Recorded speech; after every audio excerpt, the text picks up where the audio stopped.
এগুলো অয়েলে ফ্রাই করে বিট লবণ ম্যাজিক মশলা এগুলো কিনে পাওয়া যায়। সুন্দর চিপসের কাঠি হবে, এভাবে করলা হবে, কাঁকড়া পটল নতুন স্লাইস হবে, ইজিলি স্লাইসগুলো করতে পারবে সুন্দর।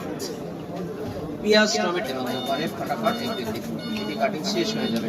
এখান থেকে দেখা আপনাকে বাঁধাকপি কাটিং প্লেটে টাচ করবে, কাজ করবে সুন্দর, অল্প সময় এটি কাটবে ছুরি বটিতে। আমি তো মনে করি সারা জিন্দেগি এক সাইজ হবে। এবারে দেখাবো আপনাকে এই প্লেটের নমুনা। সবজি প্লেট আছে, কাটিং করে দাগ, এই দাগকে ফলো করবে, ক্রস ক্রস করলেই জালিগুলি হতে থাকবে। এই স্ট্রেট যাবে, আবার এগিয়ে এই লম্বা হবে, আড়াআড়ি হবে, সোজা হবে, বাঁকা হবে। এইভাবে ডিজাইন হবে। আলু দিয়ে চিপস, গাজরে মোলাতে সালাদ। প্রতিদিন চিপস খাবেন না, ভাজিগুলি প্রতিদিন লাগবে, সকালে রাত্রে দুপুরে।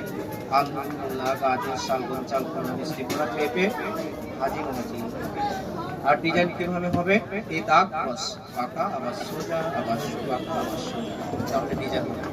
আর ভাজিগুলি বারবার স্ট্রেট হবে, বারবার সোজা সোজা চলতে থাকবে, টাচ করতে থাকবে। এবারে দেখাবো ছোলানো সিস্টেম কিভাবে ছোলাবেন। এই পাশে ছোলাবে প্লেট, এই পাশে রাউন্ড একটা দাগ, চারপাশটাকে ছড়িয়ে নেবেন টেনে টেনে। এটি ছোলানো হলে সাইডে সাইড কোণা চলে আসবে। এটা ছোট, যদি রিক্স মনে করেন আটকে নিয়ে ফাটাফাট কেটে নেবে, ব্যাস ছোট্টগুলো ধরে ধরে কেটে নেবে। ছোট্ট আলু, ছোট্ট পেঁয়াজ এগুলো কাটবে, হাতে লাগবে না, সবজি নষ্ট করে না, পুরোটা শেষ। এগুলো লাঞ্চ করবো, পিস করতে পারবো এভাবে। পেয়ারার ভিতরে আলুর ভিতরে 6 পিস হবে।